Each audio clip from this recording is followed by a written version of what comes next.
Alors, première étape, on va se créer notre grille comme ça, où il y aura toutes nos box dedans. Donc, ce qu'on va faire, on va se garder ça en grand écran et puis on va coder en grand écran juste pour faire la grille. Ce sera un petit peu plus pratique. Donc là, on n'oublie pas d'avoir lié le CSS et puis on vient ici, on fait le sélecteur universel. Alors, je vais même pouvoir grossir comme ça. Puis, before et after. Et on leur donne box sizing border box qui fait que le calcul de la longueur et de la largeur prend en compte le padding et les bordures.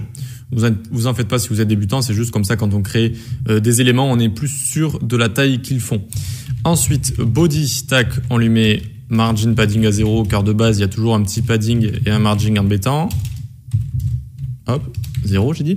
Ensuite, on lui met un background 333, c'est une couleur un peu sombre, assez sympa, qui fait pas mal aux yeux en tout cas.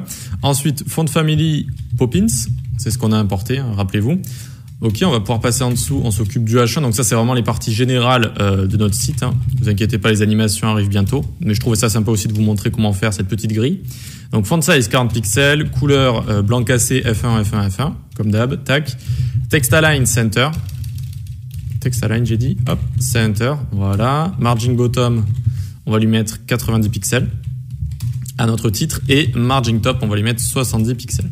Ok, alors voyons voir déjà ce que ça nous donne. Très bien, on a le fond gris comme ça, enfin gris sombre. On a notre titre avec la bonne font family, puis c'est bien placé. Vous voyez, donc c'est nickel. Ensuite, donc on revient là, voilà. Ensuite, en dessous du H1, on va s'occuper de notre container. Alors, notre container, tac, tac, tac, c'est la div qui englobe vraiment le tout, hein. C'est vraiment le conteneur, quoi. Donc le container, on va lui mettre une hauteur auto. Comme ça, quand on va le remplir de petites boxes, eh bien, il va prendre la hauteur que toutes les petites boxes font. Width de départ, on lui donne 850 pixels. Margin 0 auto pour le centrer, horizontalement. Display flex pour que tous les éléments soient flexés, enfin, ils soient flexés. On utilise display flex pour ce qui se mettent les uns à la suite des autres dans notre container, du coup. Ensuite, flex wrap, si les éléments en se mettant les uns à la suite des autres, d'accord? Donc, si les éléments en se mettant les uns à la suite des autres, ils atteignent la fin du conteneur, eh bien, ils vont wrapper en dessous comme ça. Ok, donc ensuite, en dessous, on va s'occuper des box. Donc, on reste ici, tac, point box. Chaque box va faire une hauteur de 200 pixels. Une width de 200 pixels. 200 pixels, tac. Alors, je descends un peu parce qu'il y a pas mal de choses. On va leur mettre un background saumon, d'accord? Donc, une couleur saumon, je l'aime bien. Elle est déjà intégrée en plus. Margin left, on leur met 5 pixels pour qu'ils se décalent. Mais également, margin right de 5 pixels. Ça va créer des petites gouttières entre. Et margin bottom également pour avoir des gouttières en dessous pour les séparer tout simplement. Ensuite, on utilise DisplayFlex également dans les box pour centrer ce qu'il y aura à l'intérieur. Qu'est-ce qu'il y aura à l'intérieur? Il y aura nos 3 petits traits de l'icône hamburger à chaque fois. Donc Justify Content Center, ça centre sur X. Align Item Center, ça centre sur Y. Ok, et ensuite on termine avec une position relative. Je vous en parlerai plus tard, ce sera pour une animation en particulier. Donc là, normalement, ici, voilà, on voit que tous les box sont apparus. Ça a donné une hauteur à notre container. Seulement maintenant, si on fait comme ça, regardez, hop, eh bien, ça va dépasser ici, ça va pas être joli. Alors que nous, regardez ici, ça va bien, se wrap comme ça. Et c'est exactement ce qu'on veut. Donc, comment on va faire ça? À partir de 880 pixels, donc à peu près à partir d'ici, eh bien, on va lui dire, prends 100% de la largeur à notre conteneur qui contient toutes les boxes. Du coup, vu que ce sera 100%, ce sera une unité relative et non plus 850 pixels qu'on a mis ici, qui est une unité absolue. Les pixels, c'est toujours des pixels alors que les pourcentages, c'est relatif à la largeur de notre navigateur. Et bien, du coup, hop, vu que c'est en pourcentage, eh bien, ça va être responsive comme ça. OK? Donc, vous allez voir que c'est très simple à faire. Alors, je remets ça en grand. Hop, on descend ici. OK? Ce qu'on va faire, on va aller juste ici entre box et container. On va faire @media screen and max width 880 pixels. Donc là, on utilise ce qu'on appelle des media queries, c'est-à-dire on donne une instruction à partir d'une certaine largeur, à partir de 880 pixels. Donc quand on sera en dessous, dès qu'on dépasse cette limite, eh bien, on veut que notre point conteneur, il ait du coup une width de 100% et Justify Content Center. Hop, Justify Content Center pour centrer les box à l'intérieur. Donc regardez directement maintenant.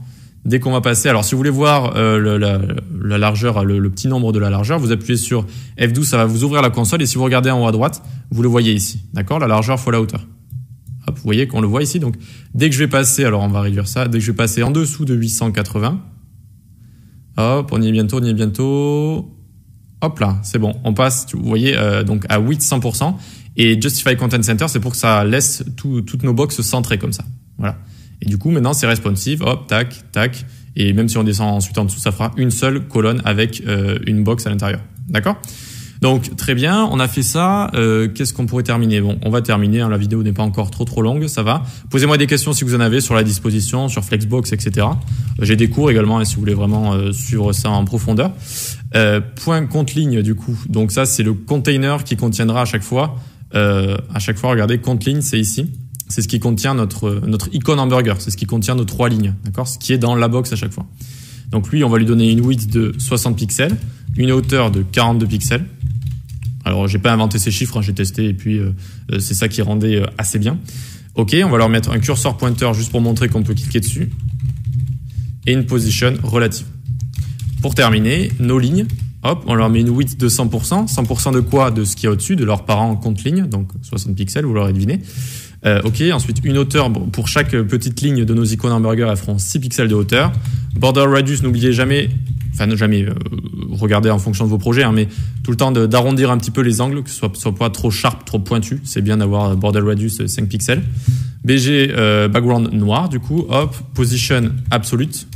Alors, pose ABS.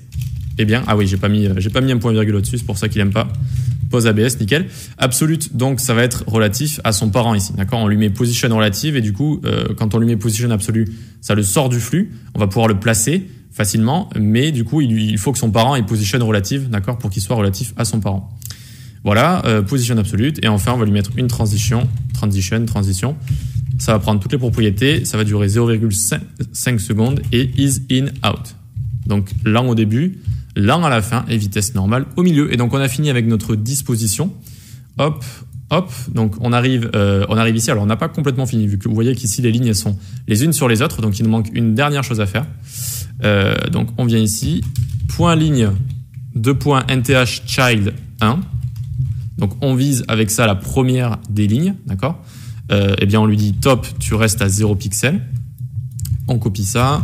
On va cibler la deuxième ligne à chaque fois et la troisième. Et la seconde, on va lui mettre à 18 pixels. Et enfin, celle-là à 36 pixels du top. D'accord ? On la décale à chaque fois du top. Donc la première, elle reste à 0, tout en haut. OK. La seconde, 18 pixels. La troisième, 36 pixels. Et voilà, on a toutes nos icônes qui sont ici. Sachant que vous verrez, il y en a certaines qui vont changer. Notamment, vous voyez ici, elle est plus rapprochée. Celle-là, vous verrez pourquoi. Parce que l'animation, tout simplement, rend mieux avec des lignes plus rapprochées.